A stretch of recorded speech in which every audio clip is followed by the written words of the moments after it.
Bapak Ibu mohon perhatian, acara segera dimulai. Yang terhormat Bapak Kepala SMK Negeri 4 Negara yang pada kesempatan ini diwakilkan oleh Bapak Wakabidang Kesiswaan. Yang kami hormati Ibu Made Indah Dwi Astuti dan Ibu Niputu Desi Sugiantari sebagai narasumber pada kegiatan diseminasi pada hari ini. Yang kami hormati pula Bapak Ibu Dewan Guru SMK Negeri 4 Negara. Om Swastiastu. Assalamualaikum warahmatullahi wabarakatuh. Salam sejahtera untuk kita semua. Selamat siang. Puji syukur marilah kita panjatkan kehadirat Tuhan Yang Maha Esa, karena atas berkatnya kita dapat berkumpul di sini guna mengikuti kegiatan Kopi Pagi Komunitas Praktisi Skanepa Berbagi yang merupakan wadah berbagi praktik baik tentang penerapan budaya positif di sekolah. Bapak Ibu, ada pun susunan acara pada hari ini. Yang pertama pembukaan, doa, sambutan Kepala SMK Negeri 4 Negara, pemaparan materi, diskusi atau tanya jawab, dan penutup. Acara pembukaan telah kita lalui bersama.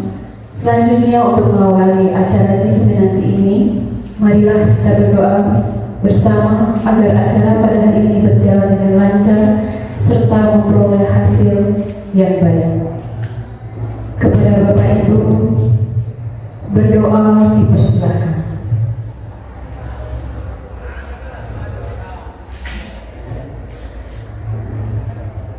Berdoa selesai. Bapak Ibu yang berbahagia, marilah kita menapak ke acara berikutnya, yaitu sambutan dari Bapak Kepala SMK Negeri 4 Negara yang pada kesempatan kali ini diwakilkan oleh Bapak Wakabidang Kesiswaan. Pada Bapak kami persilakan.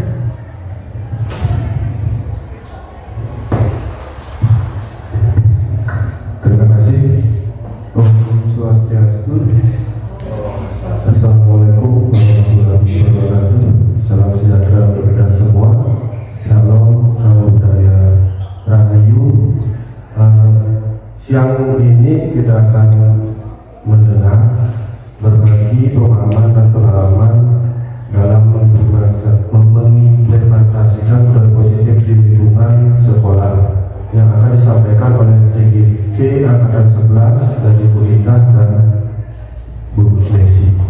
Mudah-mudahan apa yang nantinya akan disampaikan bisa kita terapkan, bisa diterima dengan baik, dan nantinya akan kita terapkan di sekolah kita. Mudah-mudahan setelah ini di CGP Angkatan 11 ini ada lagi perwakilan yang nantinya ikut di angkatan selanjutnya. Mudah-mudahan Bu Indah dan Bu Desi lancar dalam kegiatan CGP ini sampai nantinya akhirnya menjadi guru penggerak. Mungkin segitu saja yang bisa saya sampaikan. Semoga acara ini nantinya lancar dan apa yang akan disampaikan nanti bisa dimengerti dan bisa kita laksanakan bersama. Terima kasih. Om Santi Santi Santi. Wassalamualaikum warahmatullahi wabarakatuh. Demikian tadi sambutan dari Bapak Wakabidang Kesiswaan. Terima kasih Bapak atas sambutannya.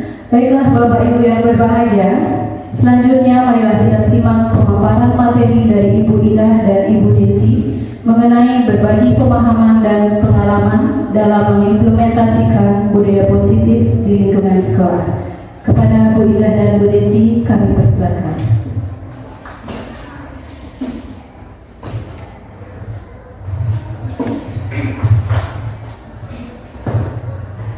Baik, terima kasih kami ucapkan kepada Ibu Nova selaku moderator. Kemudian kami juga mengucapkan terima kasih kami kepada Bapak Ibu Guru serta Bapak Wakabid yang sudah bersedia untuk berkenan hadir pada diseminasi kami kali ini. puji syukur kami ucapkan bahwa kami sudah bisa melalui pendidikan guru penggerak pada angkatan 11 kali ini. Harapannya semoga kami bisa menyelesaikan dengan baik, bahkan nantinya bisa menerapkan untuk sekolah kita ke depannya.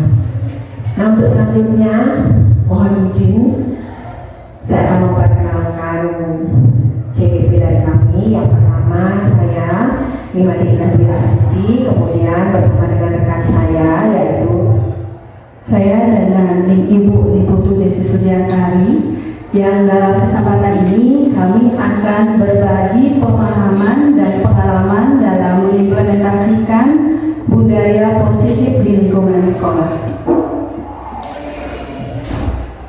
Baik Bapak Ibu, sebelumnya menurut pemahaman Bapak Ibu, apakah yang dimaksud dengan budaya positif? yang mungkin di antara Bapak Ibu mungkin sudah ada yang menerapkan di sekolah. Kira-kira menurut Bapak Ibu budaya positif itu seperti apa?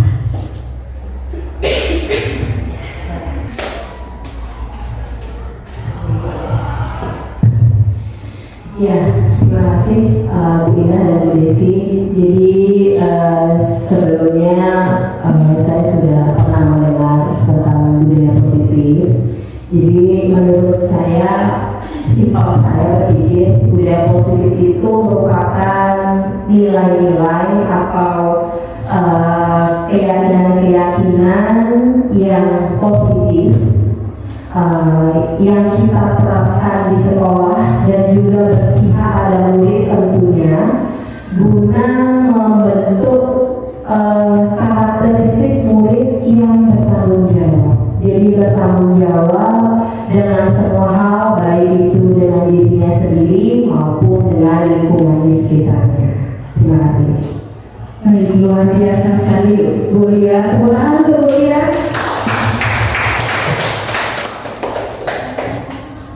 Baik Bapak Ibu, budaya positif adalah nilai-nilai, keyakinan, kebiasaan di sekolah yang berpihak pada murid agar murid dapat berkembang menjadi pribadi yang kritis, penuh hormat, bertanggung jawab, dan memiliki nilai profil pelajar Pancasila. Bapak Ibu, berikut merupakan konsep utama budaya positif. Yang pertama yaitu perubahan paradigma belajar. Yang kedua, disiplin positif. Yang ketiga, motivasi perilaku manusia. Yang keempat, keyakinan kelas. Yang kelima, kebutuhan dasar manusia. Yang keenam, restitusi 5 posisi kontrol, dan yang ketujuh, segitiga restitusi.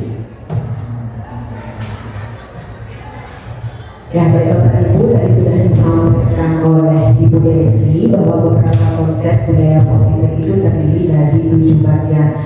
Nah, untuk mengawali pemberian materi hari ini, saya ingin bertanya kepada Bapak Ibu sekalian, apakah Bapak Ibu masih ingat apa saja filosofi pembelajaran menurut Ki Hajar Dewantara? Bila ada yang masih ingat, setidaknya bisa membantu untuk memberikan jawaban. Baik Ibu Vivi, silakan.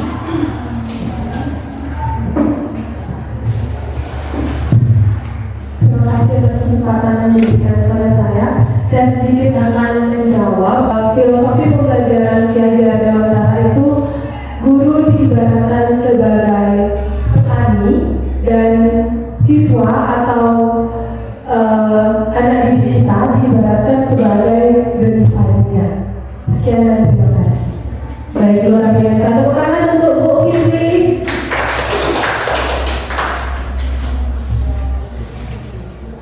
Baik Bapak Ibu, berikut akan saya sampaikan sebagian kecil dari filosofi menurut Ki Hajar Dewantara. Yang pertama, semua anak terlahir dengan minat dan bakat masing-masing. Yang kedua, pendidikan adalah upaya menumbuhkan budi pekerti. Yang ketiga, pendidikan berkaitan dengan kodrat alam dan kodrat zaman. Yang keempat, ya seperti yang disampaikan oleh Ibu Titi tadi, guru diibaratkan petani dan siswa diibaratkan benih padi. Dan yang terakhir, guru bertugas menuntun anak agar tumbuh selamat dan bahagia. Ya, jadi seperti yang sudah disampaikan oleh Ibu Vivi tadi, kemudian Ibu Desi tadi, jadi harapannya adalah kita sebagai pendidik atau kita sebagai guru adalah mampu menerapkan filosofi Ki Hajar Dewantara tersebut. Ya, jadi kita mampu untuk menuntun diri kita, kemudian menyesuaikan sesuai dengan kodrat alam dan juga kodrat zamannya. Kemudian harapannya nanti adalah kita juga mampu untuk bisa memberikan pengajaran yang berpusat pada murid. Jadi seperti itu Bapak Ibu. Ya, kemudian kita akan beranjak ke materi yang pertama. Jadi materi yang pertama di sini adalah perubahan paradigma belajar. Jadi yang sebelumnya banyak ya kita menggunakan diskusi, jadi hanya guru yang menuntun saja mengajar, ya, jadi semuanya hanya berpusat pada guru saja. Jadi pada kali ini bahwa perubahan paradigma belajar ini dirancang berdasarkan prinsip pembelajaran yang berdiferensiasi, sehingga setiap peserta didik belajar sesuai dengan kebutuhannya, kemudian sesuai dengan tahap perkembangannya berdasarkan teori psikologi modern untuk mewujudkan profil belajar Pancasila. Mungkin Bapak Ibu masih ingat apa saja dimensi profil belajar Pancasila? Mungkin saya baik, terima kasih. Mungkin saya coba jawab ingat-ingat dari profil belajar Pancasila. Mungkin yang pertama berintah, jadi memiliki iman dan takwa kepada Tuhan Yang Maha Esa serta beragama mulia. Yang kedua berkebinekaan global. Kemudian yang ketiga sikap dosa gotong royong, dan selanjutnya bernalar kritis, kemudian mandiri dan kreatif. Mungkin terima kasih. Baik, terima kasih Pak El, luar biasa sekali ya Bapak Ibu. Jadi 6 dimensi dari profil belajar Pancasila terdiri dari yang pertama seperti yang disampaikan Pak El tadi, beriman bertakwa kepada Tuhan Yang Maha Esa dan beragama mulia. Yang kedua, berkebinekaan global. Yang ketiga, gotong royong. Keempat, kreatif. Kelima, bernalar kritis. Dan yang terakhir, mandiri.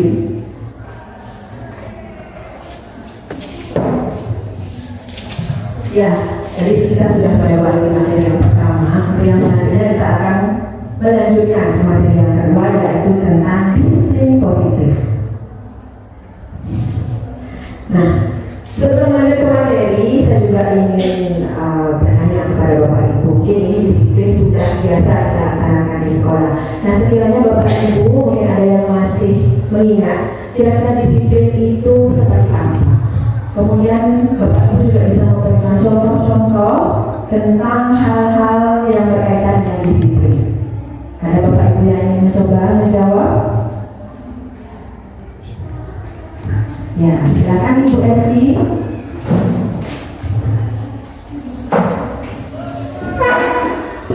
Baik, terima kasih atas kesempatan yang diberikan. Di sini saya mencoba mengingat kembali mungkin tentang makna disiplin itu sendiri, yang mana kalau seingat saya pribadi, disiplin itu erat kaitannya dengan adanya ketaatan, kepatuhan terhadap sesuatu. Nah, mungkin perluasannya saat ini seperti yang kita hadapi dalam pembelajaran dengan kurikulum merdeka, yang mana adanya ketaatan dan kepatuhan itu diharapkan berasal dari dalam diri individu atau berasal dari dalam diri peserta didik, yang mana adanya motivasi-motivasi dari dalam diri peserta didik secara intern atau intrinsik, mungkin seperti itu istilahnya, sehingga dapat melakukan hal-hal yang mengacu pada nilai-nilai kebajikan yang tentunya sesuai dengan profil pelajar Pancasila seperti yang sudah dijelaskan sebelumnya. Sekian, terima kasih. Ya, terima kasih banyak untuk Ibu Evi. Kita berikan aplaus untuk Ibu Evi.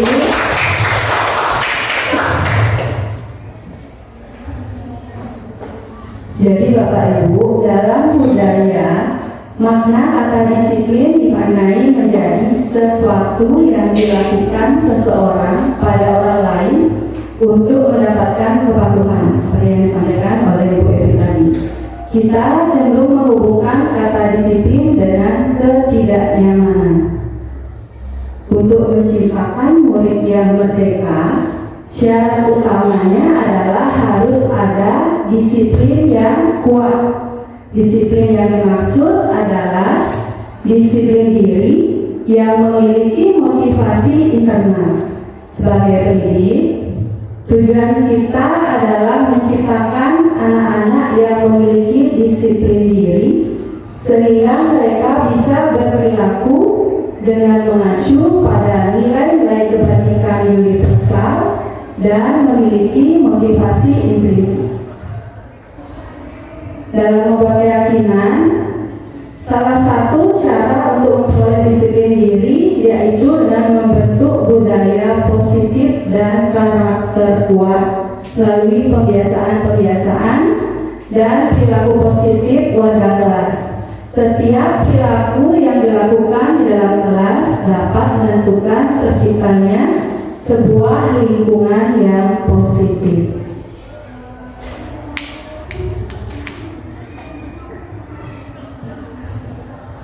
Baik Bapak Ibu, kita masuk ke poin yang ketiga, perilaku manusia. Menurut KBBI, pengertian motivasi adalah dorongan yang timbul pada diri seseorang secara sadar atau tidak sadar untuk melakukan suatu tindakan dengan tujuan tertentu. Bapak Ibu, berikut ada beberapa contoh motivasi yang bersifat ekstrinsik dan motivasi yang bersifat intrinsik. Salah satu contoh motivasi yang bersifat ekstrinsik yaitu siswa menghindari ketidaknyamanan atau hukuman. Kemudian contoh berikutnya yaitu siswa melakukan sesuatu dengan tujuan mendapatkan imbalan atau penghargaan dari orang lain.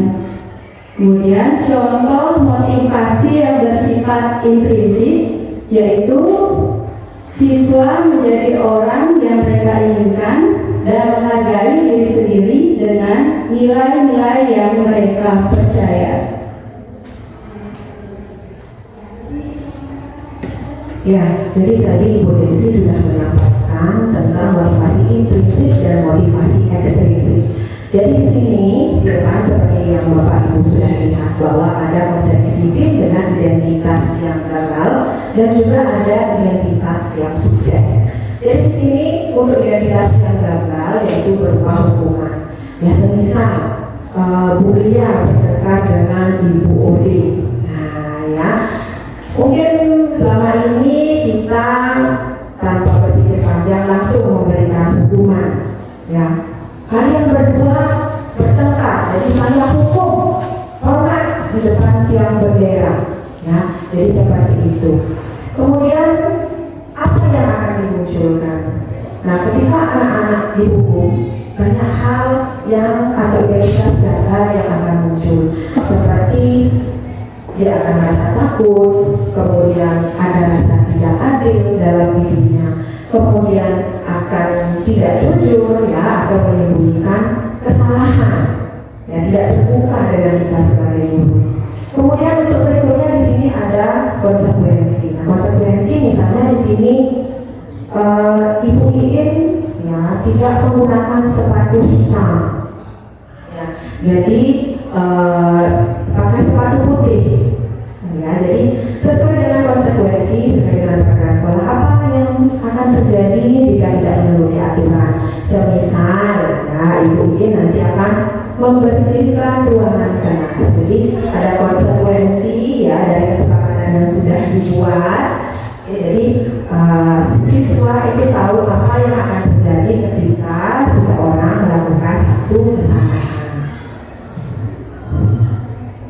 Ya, jadi di sini penjelasan adalah penjelasan hukuman dan disiplin. Kalau di sini hukuman itu bersifat tidak terencana, jadi terjadi secara tiba-tiba. Kemudian sifatnya hanya satu arah. Kemudian di sini murid menerima suatu hukuman, entah itu verbal, non-verbal, ya, berupa fisik maupun dengan kata-kata. Nah, kemudian hukuman juga di sini akan menyebabkan sang anak menjadi takut, kemudian anak juga akan merasa tersakiti, ya, seperti yang sudah saya sampaikan tadi bahwa akan ada yang ditutupi, ya. Kemudian di sini untuk disiplin yang dibahas adalah konsekuensi, bahwa di sini konsekuensi itu sudah terencana, sudah disepakati, ya. Hanya saja di sini dibuat oleh guru saja, ya. Namun di sini murid sudah mengetahui konsekuensinya, mengetahui apa yang akan terjadi apabila sang anak itu melanggar satu aturan. Jadi seperti itu, Bapak Ibu. Baik Bapak Ibu, kita melanjutkan ke poin yang keempat, yaitu keyakinan kelas. Ya, saya rasa Bapak Ibu semuanya pasti sudah menerapkan keyakinan kelas, membuat keyakinan kelas sebelum pembelajarannya, entah itu sebagai wali kelas atau sebagai guru mapel. Nah, pada kesempatan kali ini saya ingin bertanya kepada Bapak Ibu. Menurut Bapak Ibu, apakah perbedaan keyakinan kelas dengan peraturan kelas? Ya, silakan Bu Ita.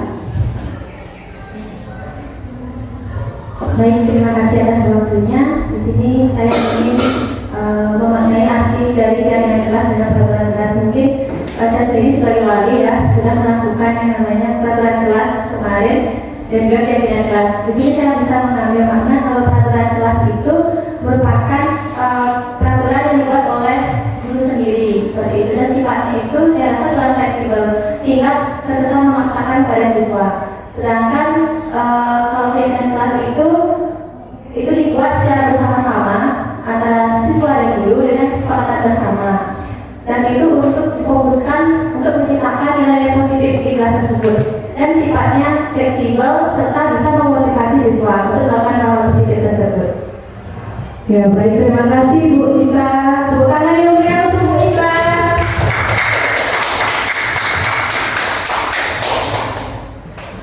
Baik Bapak Ibu, berikut kami akan sampaikan perbedaan utama antara peraturan kelas dan keyakinan kelas. Dilihat dari aspek pembentukan, peraturan kelas itu dibuat oleh guru secara sepihak, sementara keyakinan kelas dibuat bersama oleh guru dan siswa. Kemudian aspek yang kedua yaitu fokus. Peraturan kelas dibuat berdasarkan aturan yang harus ditaati, sementara keyakinan kelas dibuat berdasarkan nilai-nilai positif yang ingin dicapai. Kemudian yang ketiga, aspek motivasi. Peraturan kelas dibuat berdasarkan faktor eksternal, sementara keyakinan kelas dibuat berdasarkan faktor internal. Kemudian yang keempat, aspek fleksibilitas. Peraturan kelas dibuat kurang fleksibel, sementara keyakinan kelas lebih fleksibel. Aspek yang terakhir yaitu efektivitas. Peraturan kelas dibuat untuk jangka pendek, sementara keyakinan kelas dibuat untuk jangka panjang. Jadi Bapak Ibu, keyakinan kelas adalah salah satu disiplin positif yang bisa kita terapkan dalam membangun budaya positif di sekolah. Keyakinan kelas merupakan nilai-nilai kebajikan atau prinsip-prinsip yang disepakati bersama. Seseorang akan lebih bersemangat untuk menjalankan keyakinan daripada sekedar peraturan. Buat keyakinan kelas, seseorang akan lebih tergerak untuk menjalankan keyakinannya daripada hanya sekedar mengikuti serangkaian peraturan tertulis tanpa makna. Murid-murid pun demikian. Mereka perlu mendengarkan dan memahami arti sesungguhnya tentang peraturan-peraturan yang diberikan. Apa nilai-nilai kebajikan di balik peraturan tersebut, apa tujuan utamanya, dan menjadi tidak tertarik atau takut sehingga hanya sekedar mengikuti serangkaian peraturan-peraturan yang mengatur mereka tanpa memahami tujuan mulianya. Nah, jadi seperti yang sudah disampaikan Ibu Desi tadi dan juga Ibu Nita tadi, kami rasa Bapak Ibu sudah tidak asing dengan keyakinan kelas, ya. Jadi dalam penyusunan keyakinan kelas ini perlu adanya kolaborasi baik antara kita sebagai guru kemudian juga dengan siswa. Jadi kita perlu melibatkan kedua belah pihak agar tersusun keyakinan kelas yang baik dan sesuai dengan kelas kita ataupun pelajaran kita yang kita ampu, ya. Jadi di sini ada beberapa langkah-langkah dalam menetapkan keyakinan kelas. Jadi yang pertama adalah kita berdiskusi untuk memunculkan peraturan-peraturan yang perlu ditaati oleh seluruh warga kelas. Kemudian yang kedua, mengubah peraturan menjadi kalimat yang positif. Jadi mengubah kalimat yang tidak menakutkan, tidak berupa hukuman, ya Bapak Ibu. Kemudian yang ketiga, bagaimana kita mencarikan peraturan yang menjadi nilai keyakinan atau kebajikan kelas. Dan yang keempat adalah berdiskusi bagaimana keyakinan kelas tersebut akan mengenai gambaran perilaku yang mencerminkan keyakinan kelas tersebut. Nah, kemudian yang kelima, kita juga berdiskusi, ya, mengenai peran seluruh warga kelas. Bagaimana kelas kita agar meyakini, mampu untuk tidak hanya menyusun saja, tapi mampu untuk melaksanakan keyakinan kelas tersebut. Dan yang terakhir, yang keenam, bagaimana kita menyusun keyakinan kelas tidak hanya disusun saja, tapi kita juga perlu meninjau, mengevaluasi bagaimana keyakinan kelas tersebut, apakah sudah berjalan dengan baik, apakah sudah berjalan dengan efektif dan efisien. Nah, untuk keyakinan kelas di sini, Bapak Ibu sudah semua membuatnya, ya? Oke, sudah, ya, bagus sekali, luar biasa sekali. Jadi di sini untuk keyakinan kelas kita buat di awal tahun pelajaran. Kemudian yang sudah disampaikan oleh Ibu Desi tadi bahwa kalau kita membuat keyakinan kelas bersama-sama, bahwa dengan melibatkan anak didik itu akan membuat mereka bersemangat, ya. Kemudian diharapkan juga kita membuat kalimat-kalimat yang positif, tidak negatif, ya, tidak berupa hukuman, ya. Kemudian diharapkan, ya, seluruh warga kelas itu mampu untuk terlibat dalam penyusunan keyakinan kelas. Nah, berikut kami akan tampilkan dokumentasi kegiatan pembuatan keyakinan kelas. Jadi yang pertama ini saya sendiri dengan perwalian saya. Ada beberapa kegiatan di sini, ada diskusi, ya, kemudian anak-anak membuat di dalam kertas, kemudian menempelkan. Setelah itu kita membuat kesimpulan dari keyakinan kelas tersebut. Kemudian hal serupa juga sudah dilaksanakan oleh rekan saya, Ibu Desi. Jadi di kelas perwaliannya Ibu Desi juga sudah membuat keyakinan kelas yang sudah disepakati bersama dengan tahapan-tahapan yang sudah saya sampaikan tadi.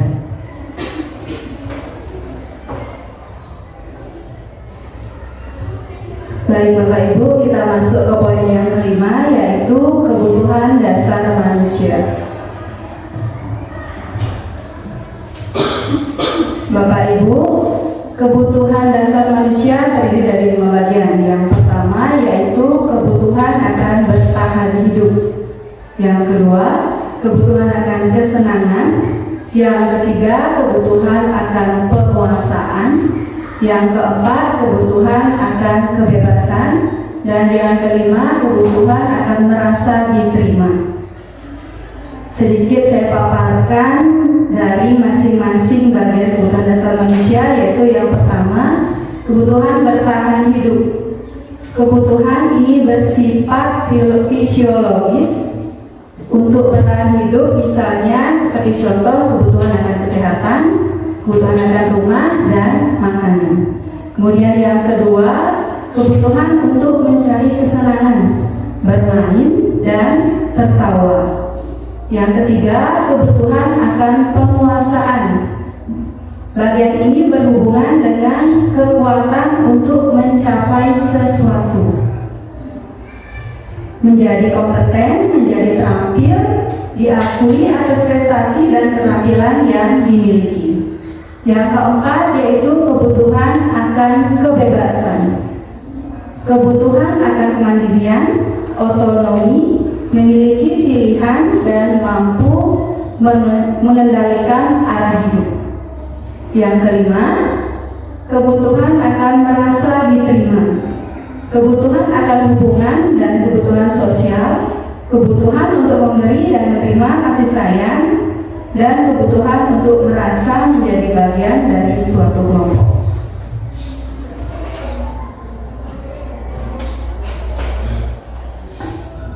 Bapak Ibu, untuk memperdalam pemahaman kita terkait dengan 5 kebutuhan dasar manusia, berikut kami tampilkan sebuah kasus yang nantinya akan kita analisis secara bersama. Bisa dilihat di depan kasusnya. Ibu Kasih adalah seorang wali kelas 8 SMP Pelindung.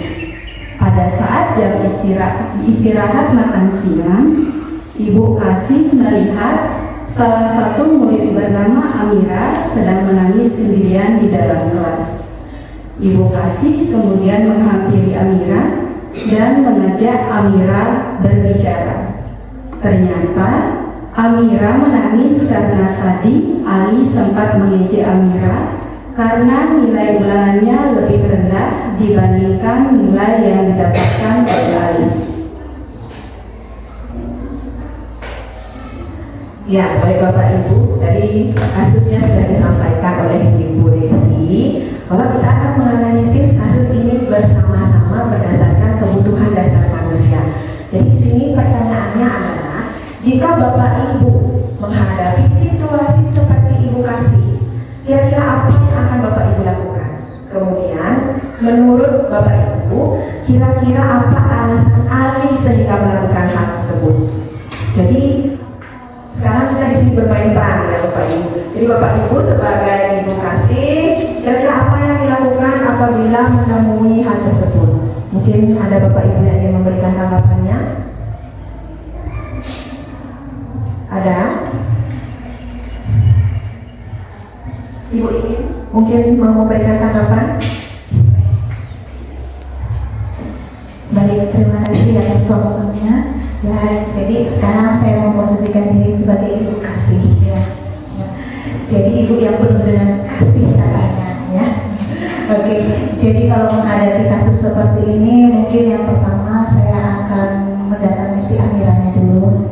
Yang pertama untuk menenangkan dia, yang mungkin pastinya dia dalam posisi yang kayak tidak terima, mungkin down lah istilahnya ya. Justru kita harus memotivasi si Amira bahwasanya apa yang dia hadapi itu jangan membuat dia berkecil hati. Justru itu harus menjadi landasan dia supaya kedepannya dia bisa belajar lebih giat lagi.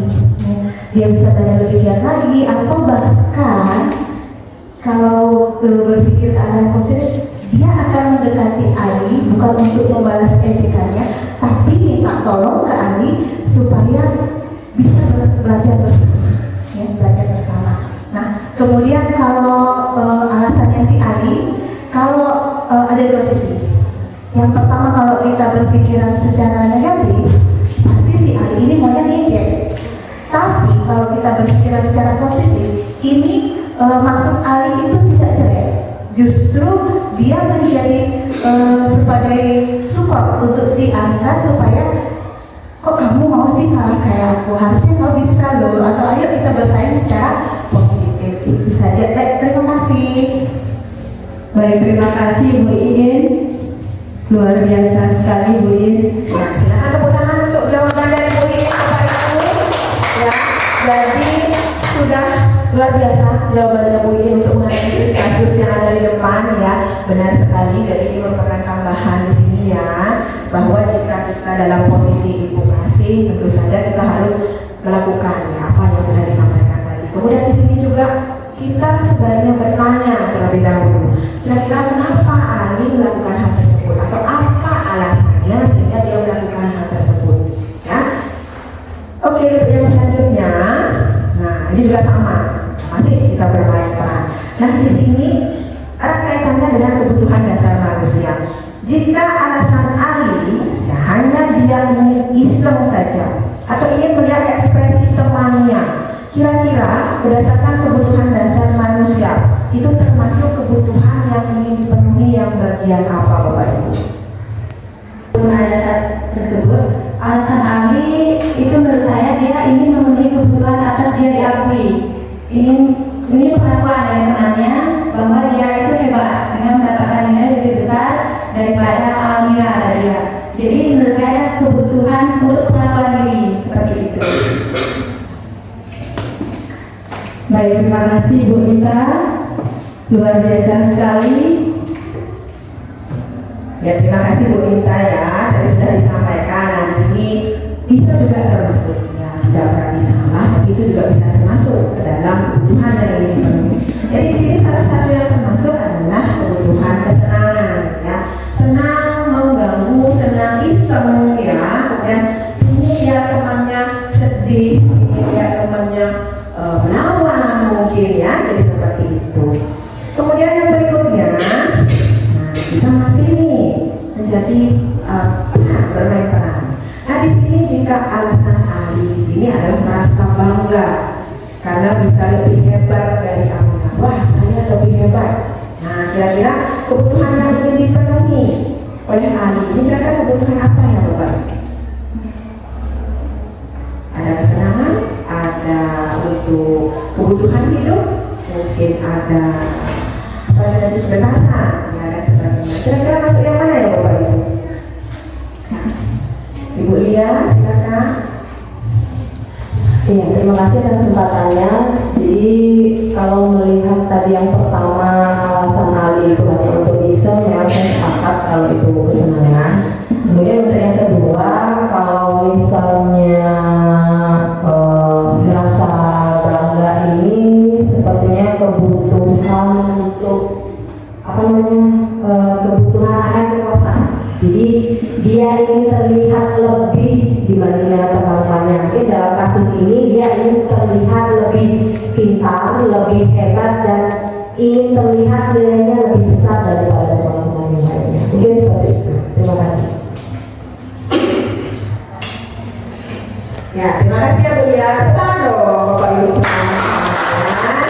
Jadi jawabannya luar biasa. Jadi di sini sudah disampaikan tadi ya, ini lebih berkuasa, ini lebih hebat. Ya benar. Jadi sesuai dengan kasus yang tadi bahwa pada kasus ini ketika Ali merasa bangga, ingin merasa lebih hebat, ya.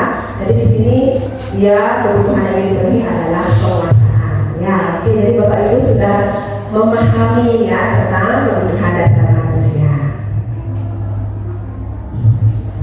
Baik Bapak Ibu, biar suasana lebih cair karena situasinya sekarang sedang panas ya di Bali, kita melakukan ice breathing dulu. Akan dipandu oleh teman saya Ibu Ina. Ice breathingnya tentang kosakata ya, tentang sambung kata. Ya, terima kasih Bu Desi. Jadi Bapak Ibu, ya, tidak hanya materi saja biar tidak bosan. Nah, ayo kita ice breathing. Nah, ice breathing kali ini adalah sambung kata. Nah, sebentar saya akan menyampaikan suara merdu saya. Saya akan bernyanyi. Jadi lagunya apa Ibu? Lagunya Si Kancil. Nah, lagunya Si Kancil.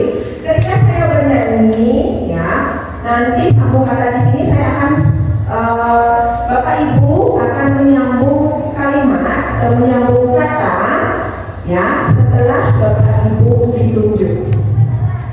Ya, setelah saya bernyanyi, saya akan menunjuk, kemudian Bapak Ibu melanjutkan. Ya, oke, kita yang pertama contoh dulu deh. Ya, jangan kita Bapak Ibu, jadi kita ada hukumannya, ya. Jadi, ya, ada hukuman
Ayo tunjuk temennya.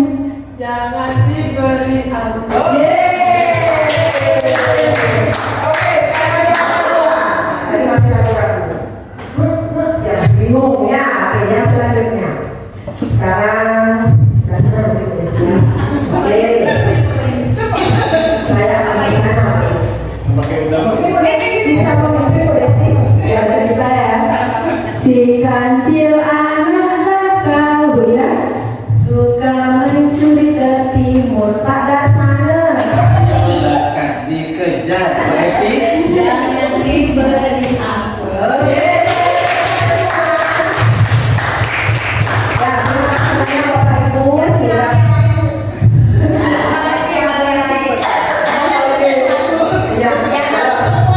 Oh ya, dapat semua. Ya mulia, nanti mulia ya. Ya terima kasih banyak Bapak Ibu sudah berpartisipasi dan yang penting apa harus didengar ya habis ini apa ya dari kita pilihnya.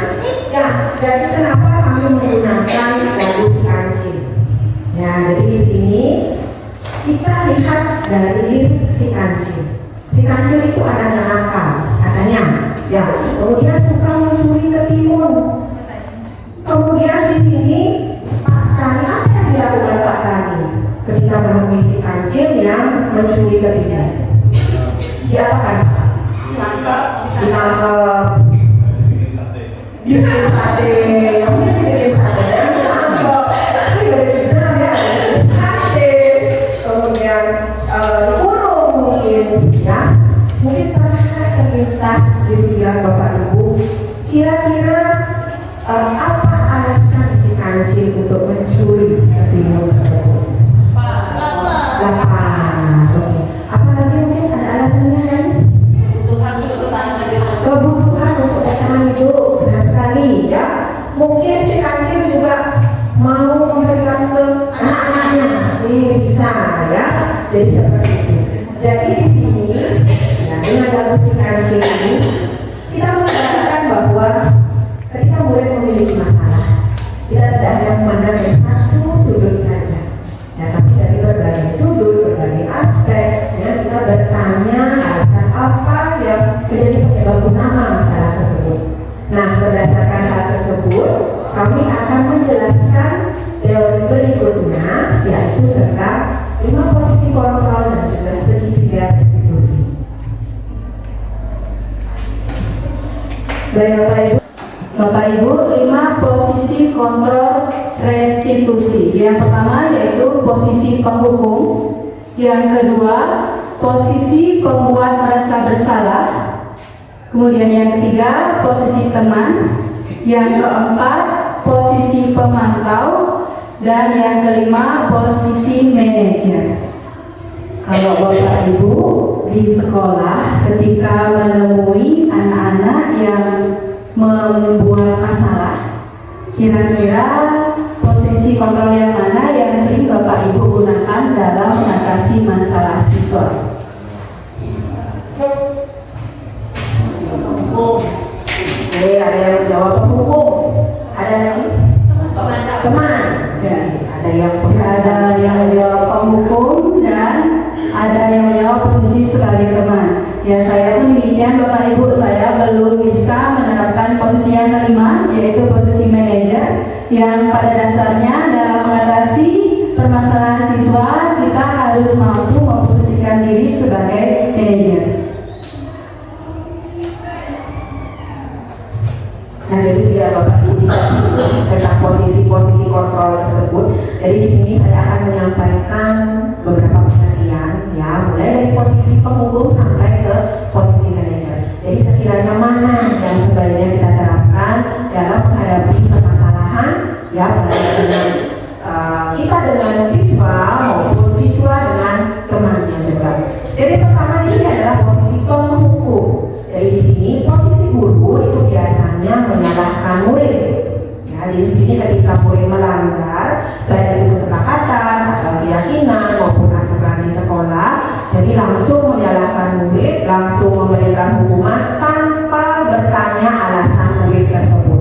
Ya, contohnya di sini misalnya, awas kalau kamu tidak ikuti peraturan, nanti saya hukum keliling lapangan. Atau seperti tadi, dihukum dengan hormat di depan tiang bendera, panas-panas ya gitu. Kemudian yang berikutnya adalah posisi pembuat merasa bersalah.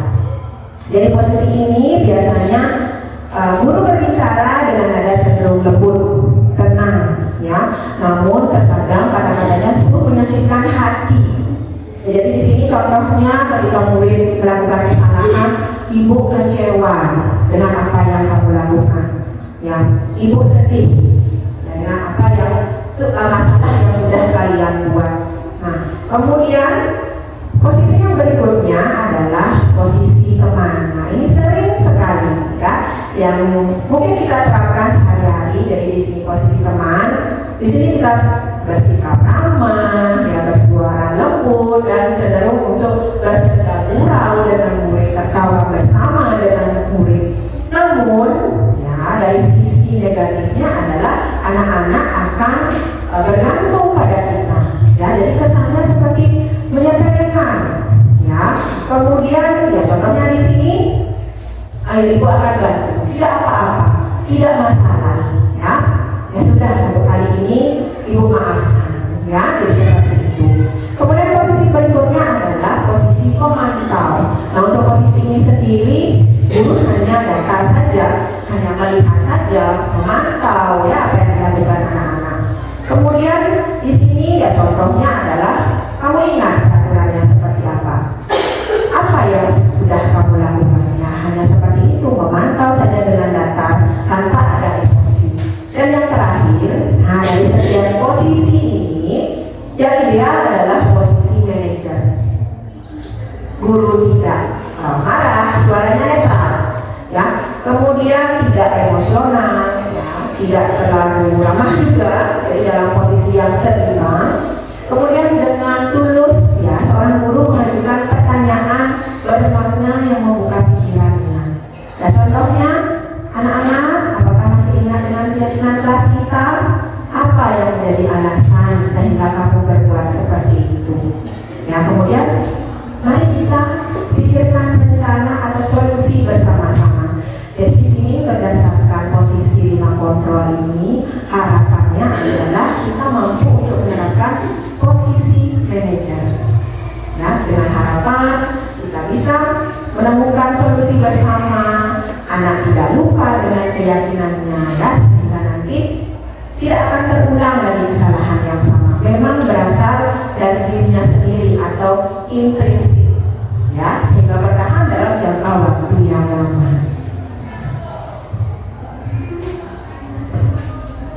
Baik Bapak Ibu, kita masuk ke materi yang ketujuh, yaitu segitiga restitusi. Sebelumnya Bapak Ibu, menurut pemahaman Bapak Ibu, apakah yang dimaksud dengan restitusi? Adakah mungkin Bapak Ibu yang mengingat kembali tentang restitusi? Atau mungkin kita akan bahas bersama-sama ya Bapak Ibu ya? Oke, silakan Ibu Desi.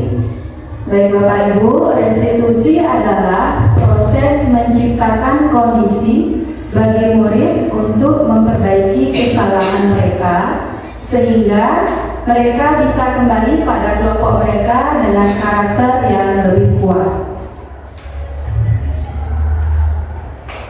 Berikut merupakan tahapan dalam kegiatan segitiga restitusi.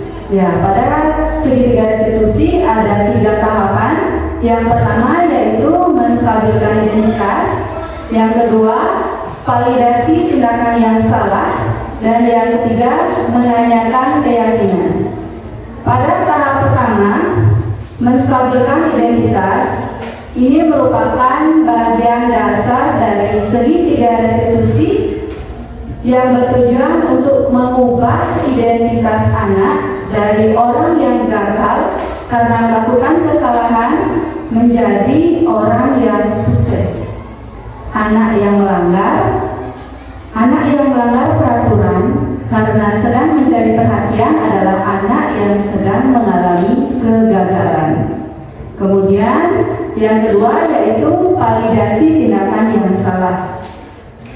Setiap tindakan kita dilakukan dengan suatu tujuan atau alasan, yaitu memenuhi kebutuhan dasar.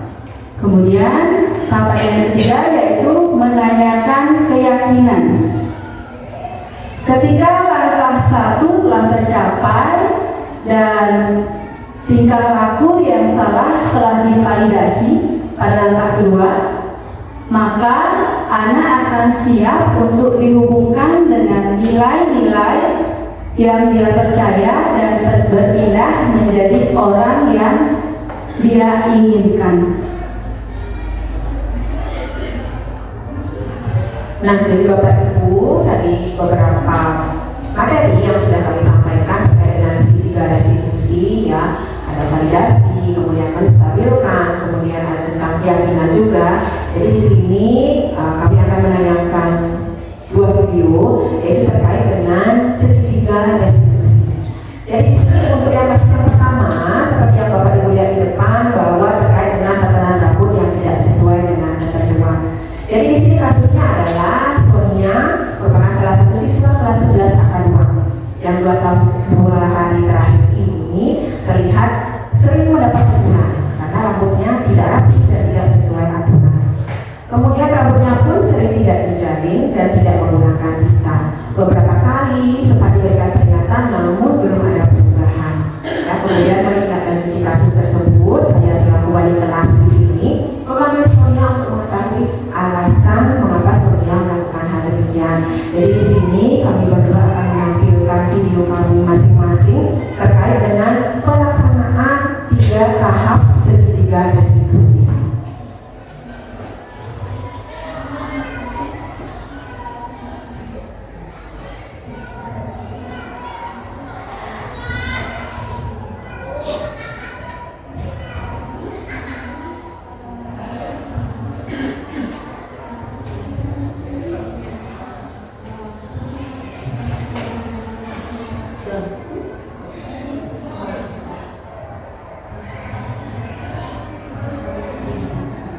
Belum masuk, ya. Jadi di sini kegiatan yang sudah saya lakukan adalah bagaimana yang pertama itu adalah menstabilkan. Kita memanggil anak, kemudian kita juga bertanya, ya, kita bertanya kepada murid tersebut apa yang terjadi, kemudian apa alasan utama, ya. Kita juga memberikan pengertian bahwa kita sebagai manusia memang pernah melakukan kesalahan. Jadi hal tersebut harapannya tidak berulang kembali. Kemudian kita mencari solusi bersama dari masalah tersebut. Nah, kemudian selanjutnya adalah kita mengingatkan kembali kepada siswa tentang keyakinan kelas yang sudah disusun. Jadi dengan harapan siswa meyakini keyakinan kelas tersebut yang sudah disusun, kemudian siswa juga akan lebih berdisiplin, bertanggung jawab, dan juga tidak akan mengulang kesalahannya kembali. Nah, jadi seperti itu untuk tahapan segitiga restitusi. Baik Bapak Ibu, contoh kasus yang kedua yaitu tidak hadir ke sekolah tanpa memberikan kabar. Ya, ini Riko merupakan salah satu siswa kelas 11 Farmasi 1 yang tidak hadir ke sekolah tanpa memberi kabar kepada wali kelasnya. Berikut kami tayangkan videonya.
Baik Bapak Ibu, itu merupakan video atau rekaman segitiga restitusi yang sudah saya terapkan pada salah satu siswa di perwalian saya di kelas 11 Farmasi 1. Kurang lebih seperti yang disampaikan Bu Indah tadi, dari yang pertama yaitu menstabilkan identitas, kemudian validasi tindakan, dan yang terakhir menanyakan keyakinan. Nah Bapak Ibu, jadi kita kembali ke segitiga restitusi. Jadi berdasarkan 2 video yang sudah kami tampilkan pada kasus 1 dan pada kasus 2, jadi kami berharap dengan video yang sudah ditampilkan tadi, Bapak Ibu sekiranya bisa dan juga mampu melaksanakan segitiga restitusi tersebut. Jadi manfaat daripada segitiga restitusi ini adalah ketika anak tidak akan merasa takut untuk mengungkapkan masalahnya. Kemudian ketika kita bisa mengatasi atau mengajak bersama dengan anak-anak untuk mencari solusi bersama dari masalah yang mereka hadapi. Nah kemudian untuk kedepannya, jadi kita berharap bahwa dengan adanya segitiga restitusi ini, jadi anak akan menjadi lebih bertanggung jawab. Kemudian anak juga akan menjadi lebih disiplin, dan kedepannya kita juga berharap anak akan menjadi lebih baik lagi dengan tidak mengulang kesalahan yang sama maupun kesalahan-kesalahan lain yang dapat terjadi di kelas maupun di sekolah.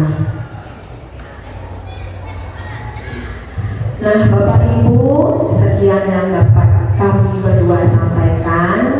Kami di sini tidak lebih hebat, ya, tidak menjadi lebih pintar. Jadi kami bahagia di sini untuk berbagi, kami bahagia untuk sharing tentang budaya positif, yaitu terkait dengan pengetahuan serta pengalaman kami tentang budaya positif di sekolah.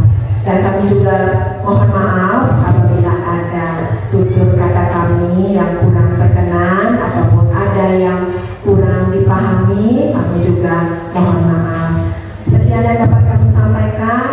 Terima kasih dan selamat siang. Berikut kami kembalikan kepada moderator. Iya Bapak Ibu, aplaus sekali lagi untuk Bu Ida dan Bu Desi. Ya, terima kasih. Baik Bapak Ibu, demikian tadi pemaparan materi dari Bu Ida dan Ibu Desi. Selanjutnya kita menapak pada sesi diskusi atau tanya jawab. Barangkali Bapak Ibu ada hal yang ingin didiskusikan atau ditanyakan. Kami persilakan. Baik Bu Ida, silakan. Terima kasih atas kesempatannya. Jadi saya sering banyak ngomong karena supaya tidak ngantuk ya. Jujur saya dari tadi ngantuk sebenarnya. Dari apa yang disampaikan tadi sangat menarik Bu. Jadi budaya positif ini memang menurut saya perlu kita lakukan di sekolah kita dan kepada seluruh anak ya, demi mewujudkan profil Pancasila yang kita harapkan. Nah, berdasarkan pengalaman saya, jadi dulu saya juga pernah melakukan ini. Saya ingin tahu apakah pada saat dulu saya melakukan penerapan budaya positif ini saya menghadapi beberapa kendala.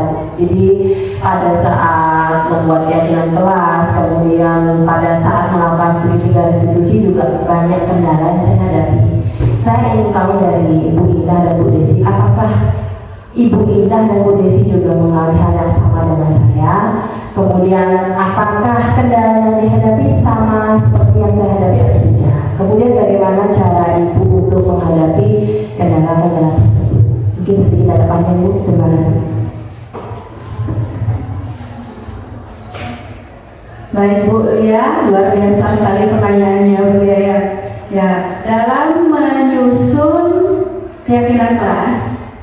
saya mendapatkan beberapa kendala, salah satunya yaitu anak-anak kurang fokus dalam menuliskan keyakinan kelas yang ingin mereka buat. Kemudian anak-anak juga berebut menempel keyakinan kelas dan mereka ingin apa yang mereka tulis itu yang disepakati. Jadi tindakan yang saya lakukan, saya membimbing anak-anak dan memberikan arahan, memberikan pengertian kepada anak-anak tentang keyakinan yang bagaimana yang harusnya digunakan dan diterapkan di kelas mereka. Demikian Bu Lia, mungkin dari Bu Ida ingin menambahkan? Terima kasih Bu Desi. Jadi seperti pertanyaan yang sudah disampaikan oleh Bu Lia tadi, beberapa sudah disampaikan oleh Bu Desi. Memang kendala kami ketika membuat keyakinan kelas itu ada banyak. Yang mungkin salah satu, salah duanya itu tadi ketika mengumpulkan anak-anak banyak pendapat yang akan muncul. Nah, ketika mereka tidak didengarkan, mereka akan ribut. Ya, kemudian yang berikutnya, ketika kita tidak perhatian, itu anak-anak akan tidak fokus. Dan kemudian mereka ingin cepat-cepat menyelesaikan, jadi mereka akan berebut nempel di depannya. Jadi seperti itu beberapa kendalanya. Kemudian untuk solusinya, ya, jadi yang pertama tentu saja, pertama kita akan memposisikan dulu seideal mungkin. Dan bagaimana semua pandangan dan arahan kita tertuju kepada siswa, sehingga semua perhatian bisa penuh kita berikan ke anak-anak. Dan kemudian berikutnya kita juga menyampaikan bahwa setiap pendapat itu akan ditampung. Mari kita bersama-sama untuk menyusun, kemudian kita tempel apa yang sudah ada. Kemudian kita diskusikan, baru kita putuskan. Ya. Kemudian ketika anak-anak ingin, saya Bu pengen nempel, saya pengen nempel, ya, ayo kita atur dulu. Kita atur anak-anak, kita komunikasikan dengan anak-anak sebaik mungkin. Ya, jadi harapannya dengan perlakuan seperti itu, maka kendala-kendala itu akan menjadi minimal. Ya. Dan untuk yang berikutnya, tadi juga Bu Lia sudah menyampaikan, ketika menerapkan segitiga restitusi, tidak mudah bagi kami untuk menyelesaikan kasus dengan segitiga restitusi. Yang pertama, yang tentu saja kami terapkan adalah kita harus mengontrol diri dulu, emosi kita, nafas kita. Ketika kita sudah marah, ya otomatis semua tidak akan terkontrol. Sebelum kita memanggil anak, tentu kita menstabilkan diri dulu. Dan kita menenangkan diri, situasi dan kondisinya juga kita lihat. Apakah kita sudah tenang, anak pun juga dalam kondisi yang baik, ya mungkin tidak lapar, tidak ngantuk, ya. Jadi bisa kita panggil, kemudian kita berikan kata-kata, kita berkomunikasi dengan baik. Mungkin seperti itu. Pendekatan. Nah, jadi kalau kami penerapannya seperti itu. Kemudian seperti lagu si kancil tadi, kita tidak hanya memandangnya satu aspek saja, tapi sudut yang lain dengan bertanya. Kemudian kita dengar cerita dari si anak. Nah, kemudian setelah itu baru kita melangkah ke tahap berikutnya. Ya, ketika dia sudah sadar dengan kesalahannya, baru kita masuk, kita ingatkan kembali tentang keyakinan. Nah, jadi intinya adalah bagaimana kita mengontrol diri dan juga anak, menyesuaikan situasi dan kondisi, memilih tempat yang baik juga, dan memberikan kesempatan kepada anak untuk bisa menyampaikan masalahnya. Jadi seperti itu. Jadi untuk keberhasilannya, ya mungkin tidak hanya satu kali, kita juga bisa berulang kali sampai kita menemui keberhasilan dan anak tersebut menyadari dan tidak melakukan kesalahannya kembali. Jadi seperti itu Bu Lia. Ya, sudah sesuai Bu Lia ya. Ya, terima kasih banyak. Mungkin dari teman-teman yang lain, ya silakan Bu Uli.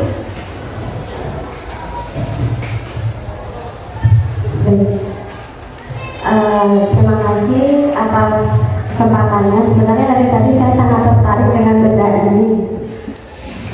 Warnanya sangat menarik perhatian. Saya angkat tangan, biar saya bisa coba. Itu sebenarnya ya, bagus sekali. Tapi pada di depan ini saya mau tes suara juga. Saya tidak ingin mengajukan pertanyaan, saya hanya ingin mengapresiasi, berterima kasih kepada Bu Ida dan Bu Desi sudah bersedia berbagi praktik baiknya hari ini.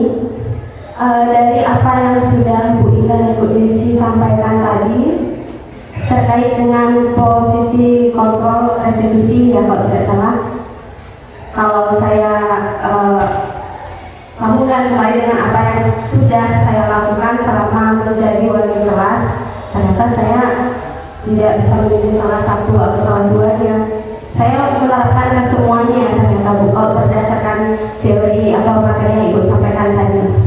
Sebagai penghukum paling sering, ya, sebagai teman, kadang-kadang apalagi kita mengajar di jenjang SMK, rata-rata anak didik kita sudah remaja, tapi ada juga sisi positif dan negatifnya, tidak bisa diterapkan terus. Posisi pemantau juga iya, yang paling jarang itu yang posisi yang terakhir tadi sebagai manajer. Tadinya saya mau bertanya gimana sih caranya menerapkan posisi kontrol yang terakhir khususnya, apalagi kalau dilihat dari apa dampaknya ketika menerapkan kelima posisi kontrol tersebut. Yang paling minim sisi negatifnya itu kan yang posisi yang kelima. Tadinya saya mau bertanya itu, tapi sudah dijawab oleh Bu Ida. Karena terkadang saya inginnya di posisi kelima, tapi bergantung permasalahan yang dihadapi, karena kan beda-beda permasalahannya. Selain permasalahan yang berbeda-beda, kemudian suasana hati kadang-kadang juga sangat berpengaruh. Kita bisa berada di posisi yang mana. Tapi solusinya sudah saya temukan dari Bu Ida, sudah menjelaskan di akhir ketika menjawab pertanyaan dari Bu Ida. Sebisa mungkin sebelum memanggil siswa untuk menyelesaikan permasalahan yang dihadapi, kita mengontrol emosi kita sendiri terlebih dahulu, tenangkan diri.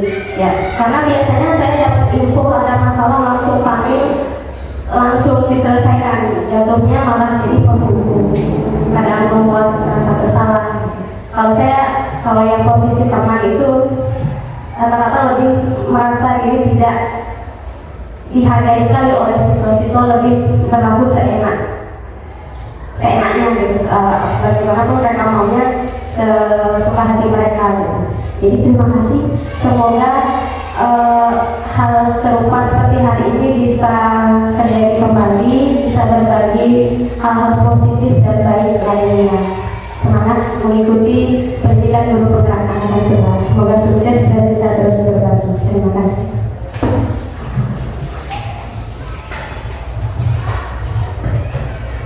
Ya, baik, terima kasih Bu Ode sudah memberikan pendapatnya, sudah memberikan penguatan kepada kami berdua, sehingga kami juga semangat dalam menjalani aktivitas kami, baik sebagai guru, kemudian sebagai calon guru penggerak juga. Dan kami juga sangat berharap kepada Bapak Ibu pasti bisa.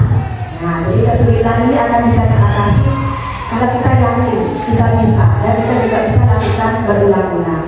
Dan kemudian ya semoga sharing kami hari ini akan bisa memberikan manfaat kepada Bapak Ibu dalam mengatasi permasalahan maupun juga dalam memberikan pengajaran nanti. Mungkin dari Bapak Ibu yang lain, apakah ada yang ingin ditanyakan kembali? Sudah pas? Baik, terima kasih banyak. Waktu saya kembalikan kepada Ibu Nova. Terima kasih.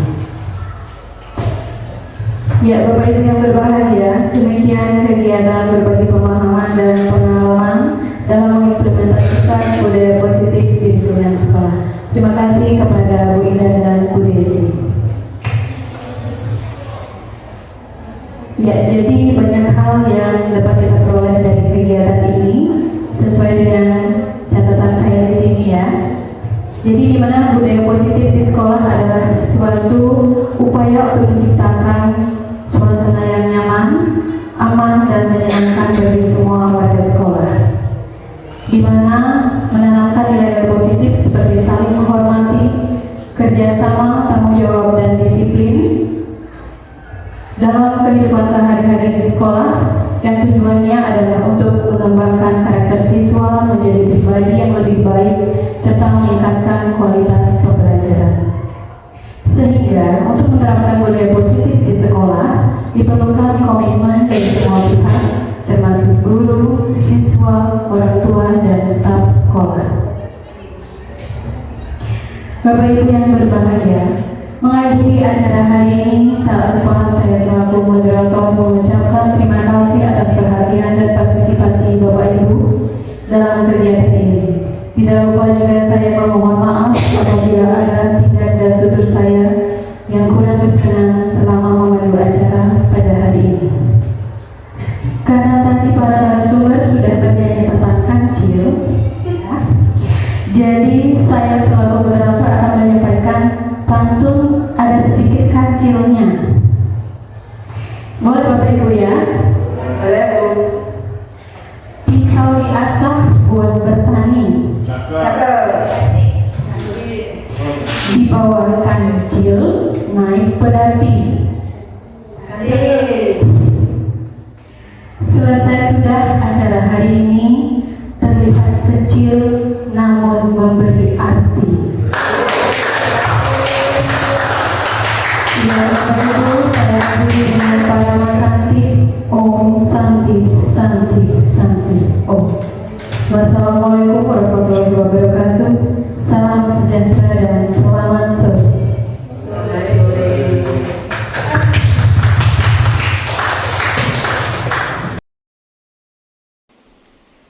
Om Swastiastu. Perkenalkan, saya Nilo Gede Wahyuni Lestari yang merupakan salah satu rekan kerja Ibu Desi Sugiantari, yang mana saat ini beliau tengah mengikuti pendidikan guru penggerak Angkatan 11 Kabupaten Jembrana. Pada kesempatan kali ini saya ingin menyampaikan kesan saya setelah mengikuti kegiatan diseminasi berbagi praktik baik yang disampaikan oleh Ibu Desi beberapa hari yang lalu terkait bagaimana beliau menerapkan budaya positif di sekolah. Jadi ada banyak hal yang dapat saya pelajari dari pembahasan yang disampaikan oleh Ibu Desi, mulai dari bagaimana kita cara mengelola emosi kita, cara kita memposisikan diri ketika menghadapi permasalahan baik dengan murid ataupun dengan rekan kerja. Di antaranya Ibu Desi telah berbagi informasi mengenai penerapan dan tahapan dari segitiga restitusi, kemudian menjelaskan bagaimana kita memposisikan diri kita ketika menghadapi suatu permasalahan baik itu dengan siswa dan sebagainya. Mulai dari posisi sebagai pemantau, sebagai penghukum, sampai yang diharapkan yaitu posisi sebagai manajer. Kemudian selain itu Bu Desi juga telah menyampaikan bagaimana penerapan budaya positif, salah satunya adalah membuat keyakinan kelas, kemudian memberitahu apa perbedaan dari keyakinan kelas dengan peraturan kelas dan mana yang lebih baik untuk dilaksanakan. Jadi ada banyak hal baru yang saya dapatkan terkait dengan kegiatan diseminasi tersebut. Semangat untuk Bu Desi, semoga kedepannya semakin banyak pengetahuan yang diperoleh dan bisa dibagikan kembali kepada saya dan rekan-rekan di SMK Negeri 4 Negara. Terima kasih. Om Santi, Santi, Santi.